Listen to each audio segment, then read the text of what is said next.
Bakit nga ba umakyat ang ating Panginoon Jesucristo sa langit? Iniwan niya nga ba yung kanyang mga apostol at ang iglesia dito sa lupa ng walang kadahilanan? So, sa devotion natin ito, aaralin natin ano yung importansya ng ascension o yung pag-akyat ng ating Panginoon Jesucristo doon sa langit.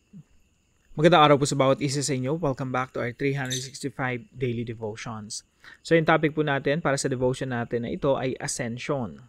Ang ibig sabihin po ng ascension ay ang pag-akyat ng ating Panginoon Jesucristo sa langit at pag-upo niya doon sa kanyang trono. So, i-define muna natin ano ba ibig sabihin ng ascension. Yung ascension po, it is about the rising of Jesus from the earth into heaven 40 days after His resurrection. The ascension marks Christ's enthronement, establishing His sovereign reign as King over all creation and head of the church. So, yung ascension po, hindi po ito basta lang ang Panginoon Jesucristo umakyat sa langit at iniwan tayo na, para ba tayong pinabayaan. Yung ascension po, hindi po ito simpleng doktrina sa Bible. Actually, this is one of the most important doctrines in the Bible. At para po sa mga New Testament writers or New Testament believers, yung ascension po ang isa sa pinaka-importanting doktrina. Yung pag-akyat ng Panginoon Jesucristo doon sa langit.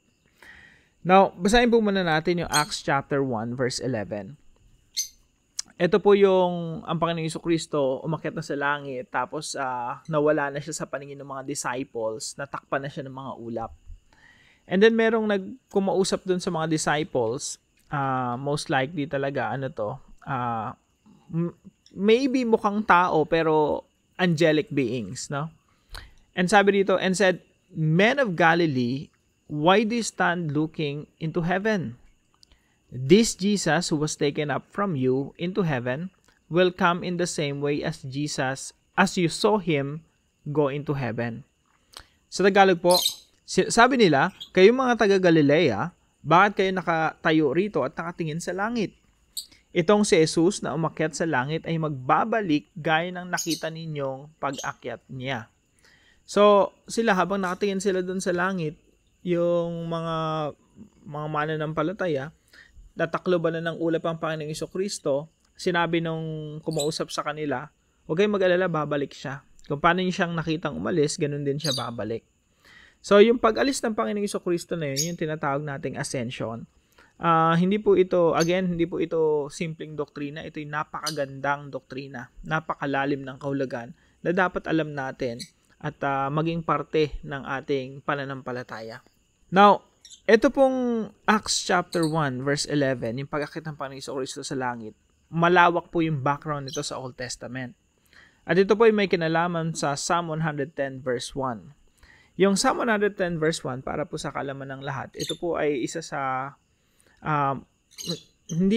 ito yung pinaka-quoted verse sa New Testament. Ibig sabihin, ito sa lahat ng talata, sa lahat ng mga Bible verses sa Old Testament, ito yung pinaka kino-quote sa New Testament. Pwede nating sabihin favorite verse ng mga apostles. Sabi po rito, "The Lord says to my Lord," si Yahweh sabi sa Panginoon kay Jesucristo, "Sit at my right hand until I make your enemies a footstool for your feet." Sinabi ni Yahweh sa aking Panginoon. Sinabi ng Diyos Ama kay Jesucristo, "Maupo ka sa kanan ko hanggang lubusan kong mapasuko sa iyo ang mga kaaway mo." Now, itong verse na ito, ang dami pong quotation nito sa New Testament. Kaya po naglista po ako rito sa Bible readings natin, no? Marami po rito, puro patungkol po ito sa ascension at importansya ng ascension. Now, sabi po sa verse na ito, ang ating Panginoon Jesucristo ay uupo sa kanang trono ng Diyos at lahat ng mga kaaway ng Panginoon Jesucristo ay lulupigin niya. Kumbaga, isasubdue, matatalo niya, tatalunin niya lahat ng mga kaaway ng Panginoong Jesucristo at sila ipapasakop sa ilalim ng Panginoong Jesucristo. Kaya ito po yung teaching natin ngayong araw. The ascension is the enthronement of Christ in heaven as King of Kings. Alam niyo po yung isang conqueror, no? Like for example, si David. Marami siyang natalo, nalupig ng mga kaaway. And then after that, nagkaroon din siya ng enthronement. Kumbaga, inilukluk siya bilang hari ng Israel. Now, ang ating Panginoon Jesucristo po, after conquering His enemies here on earth, after defeating death, sin, and Satan on the cross, at muli siyang nabuhay, umakyat din siya sa langit at meron din siyang enthronement. Iniluklok siya bilang hari. So the ascension is the enthronement of Christ in heaven as King of Kings. At yun po yung kadahilanan kung ba't ang ating Panginoong Jesucristo umakyat sa langit. At yun din po yung kadahilanan kung bakit importante sa mga New Testament believers yung ascension. Kasi ang talagang yung lubos yung paniniwala nila na si Jesus Christ naghahari na sa langit. Now, pangalawang katuroan po, the ascension is the beginning of the invasion of the nations. Dahil ang ating Panginoong Jesucristo ay naghahari na, umupo na sa kanyang trono, nagsimula na yung pananakop sa mga bansa. Kaya kung maalala nyo, bago umakyat ang Panginoong Jesucristo doon sa langit, nag-iwan din siya ng utos. Ano po yung utos na paulit-ulit niyang sinasabi sa kanyang mga alagad? All authority in heaven and on earth. Ibig sabihin, siya na talagang hari, wala nang ibang may authority. Based on that authority, you go disciple the nations. Samsamin nyo lahat ng mga bansa, turuan nyo silang sumunod, disipuluhin nyo sila, turuan nyo silang sumunod sa lahat ng ipinag-uutos ko. So, basically, lahat ng mga bansa, sasakupin talaga ng ating Panginoong Jesucristo at lahat ng mga bansa ay magsusunod kay Jesus Christ. So, the ascension is the beginning of the invasion of the nations. Kaya mga kapatid, yung doktrina ng pag-akit ng Panginoong Jesucristo sa langit at pag-upo niya sa kanyang trono, ito ay nawa magsilbing inspirasyon sa atin at magbigay sa atin ng lakas ng loob na kahit anong pangit na nakikita natin sa mundo, lahat ng ito ay magkakaroon ng kaayusan sapagkat sasakupin ng Panginoong Jesucristo lahat ng mga bansa. All nations will become followers and worshipers of the Lord Jesus Christ. Tingnan po natin yung Daniel chapter 7 verse 13 through 14. Ito po yung vision ni Prophet Daniel sa ascension ng Panginoong Jesucristo. So sabi niya, in my vision at night, by the way, si Daniel, itong vision ito, nakita niya to 500 years, around 500 years before the birth of the Lord Jesus Christ, before the ascension of Jesus Christ. Nakita niya na yung mangyayari in the future. So sabi niya, in my vision at night, I look and there before me was one like a son of man, coming with the clouds of heaven. He approached the Ancient of Days, yung God the Father, umakyat siya sa langit. He approached the Ancient of Days and was led into His presence. He was given, so nung umakyat siya sa langit, pumunta siya sa Diyos Ama, sabi dito, He was given authority, glory, and sovereign power. All nations and peoples of every language worship Him. His dominion is an everlasting dominion that will not pass away, and His kingdom is one that will never be destroyed. So patuloy ang aking pangitain. Nakita ko sa alapaap sa langit ang parang isang tao. Lumapit siya sa nabubuhay magpakailanman, binigyan siya ng kapamahalaan, ng karangalan at ng kaharian upang paglingkuran siya ng lahat ng tao sa bawat bansa at wika.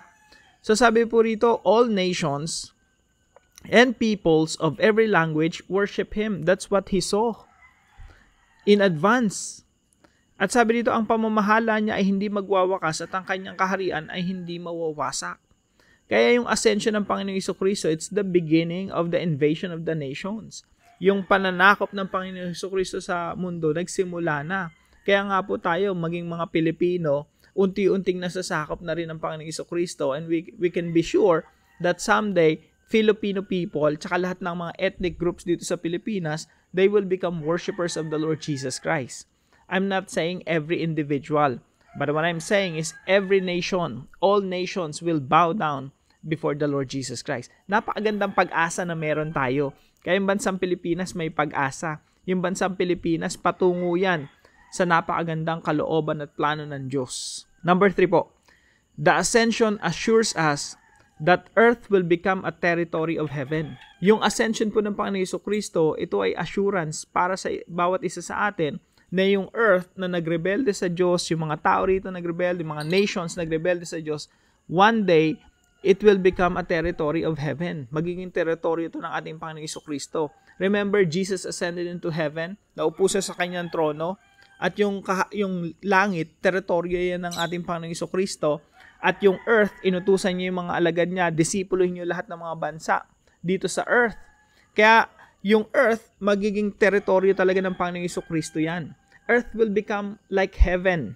Kaya sa pagbabalik ng ating Panginoong Jesucristo, gagawin niyang perfect ulit yung earth. At yung earth magiging completely and totally a territory of heaven. Kaya napakaganda po ng future ng mundo, mga kapatid. Now, bilang application po para sa verse na ito, para sa topic na ito po yung pinakauna. Live under the kingship of Christ. Ang ating Panginoong Jesucristo, yung kanyang paghahari, hindi po na-postpone kagaya ng sinasabi ng ilan na sa future pa, sa 1,000 taon pa na darating in the future. Wala pong postponement na naganap. Hindi po na-postpone ang paghahari ng Panginoong Jesucristo. The moment na umakyat siya sa langit, meron dong parada, no? Meron dong enthronement, inupo siya, iniluklok siya doon sa kanang trono ng Diyos. Kaya nagsimula na ang kanyang paghahari at ang lupa ay pinaghaharian na ng Panginoong Jesucristo, kaya maaayos talaga yung mundo. The world will become a better place because Jesus Christ is reigning now. What we have to do is to live under the kingship of Christ now. Ngayon pa lang ipinamumuhay na natin yung isang klase ng pamumuhay sa ilalim ng paghahari ng Panginoong Jesucristo. Kaya po lagi nating dapat tinatanong, anong itsura ng buhay natin na pinaghaharian ni Kristo? Kapag nakita natin na ang sama-sama ng mga nangyayari sa buhay natin, there's something wrong. We need to adjust. We need to submit all things under the Lordship of Jesus Christ. We need to submit our life. Pag pangit ang nagaganap sa relationship natin, that's not, hindi yan yung relationship na nasa ilalim ng Panginoong Jesucristo. You have to submit your relationship under the Lordship of Christ. You have to submit your family under the Lordship of Christ. You have to submit our country under the kingship of Christ. Kung nakikita mo puro korupsyon dito sa Pilipinas, ipasakop natin yung ating bansa sa ilalim ng paghahari ng Panginoong Jesucristo. At wag mawawala sa isip natin yung imagination na ano bang itsura ng isang bansa pag nasa ilalim ng paghahari ng Panginoong Jesucristo. And we keep on praying, we keep on advancing the gospel and the kingdom of the Lord Jesus Christ here on earth. Number 2 po, let Christ invade your family through the gospel. Kaya po madalas kong ina-emphasize yung family and friends relationship. Ikaw ay member ng pamilya mo for a reason. Ikaw ay nakakilala sa Panginoong Jesucristo for a reason. At ikaw ang dadaluyan ng ebanghelyo ng Panginoong Jesucristo. Kaya mga kapatid, wag po nating sayangin yung ating mga oras. Hayaan natin ang Panginoong Jesucristo sakupin ang ating mga pamilya. At hayaan natin yung ebanghelyo ang magwagi sa ating mga buhay. Let's share the gospel to our family members and friends.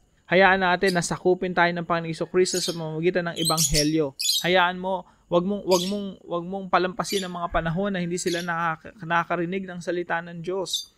Hayaan mo ang iyong anak, ang iyong asawa, ang iyong uncle, aunties, mga kaibigan, mga kapitbahay, makarinig ng ebanghelyo ng Panginoong Jesucristo at sila rin ay magpasakop sa paghahari ng Panginoong Jesucristo.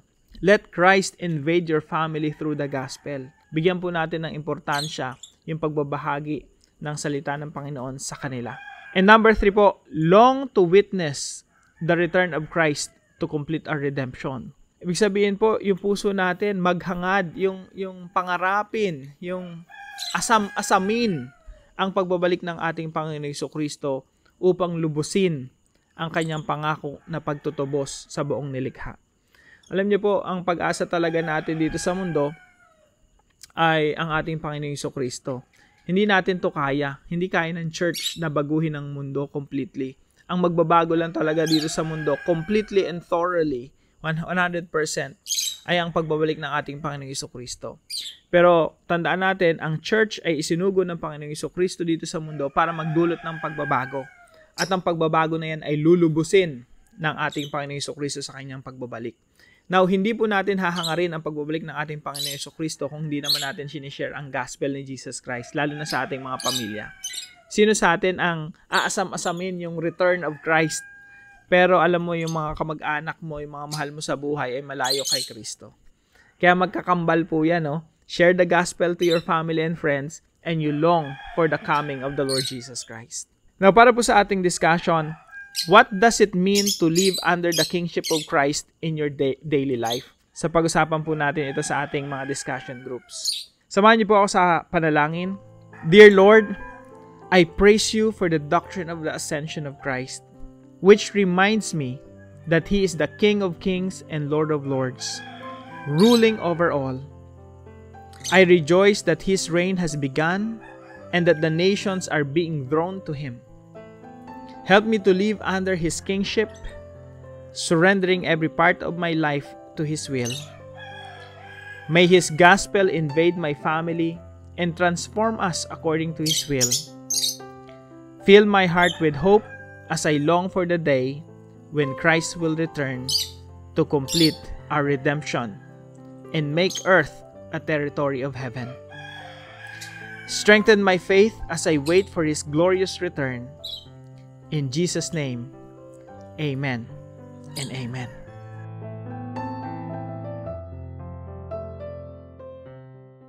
Maraming salamat po sa partner natin para sa devotion natin na ito, ang Tres Marias na mga taga Laguna.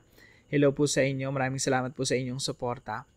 At kung kayo po ay may natutunan sa devotion natin na ito, huwag niyo pong kalimutan na ipaalam ito sa comment section right below this video. And please don't forget to share this devotion to your family and friends. Maraming salamat po sa bawat isa sa inyo. Pagpalain kayo ng ating Panginoon. See you tomorrow 5 a.m. dito sa ating daily devotion.